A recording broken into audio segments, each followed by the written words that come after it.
Santo ka na ba sa mga ganap ngayon? At pahinga ang iyong hanap? Why not umakyat sa Baguio? At mamasyal sa tila Kariang Bato, Igorot Stone Kingdom, malakastilyong hinulma ng alamat at kultura ng Cordillera.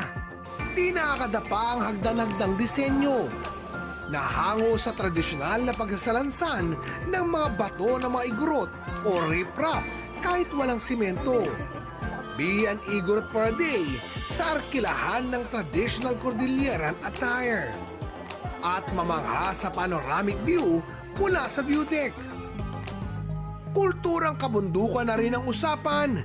Malapit lang dito ang Tamawan Village. Parang pinagsama-sama sa isang pamayanan ang mga pangkat etniko ng Cordillera. Subaybayan ang kanilang pamumuhay, makiisa sa natatanging kultura, mahalina sa kanilang sining, at makihalubilo sa paraang katutubo, kasama mga estudyante at local performer na mas nakakabigani kaysa sa simpleng sightseeing lang.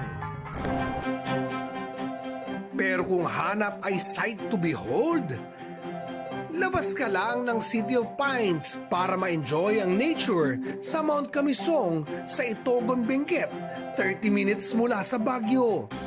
It's giving transparency sa elevated tempered glass bridge. Mapapadasal ka na lang dahil sa lula at makapigil hiningang view.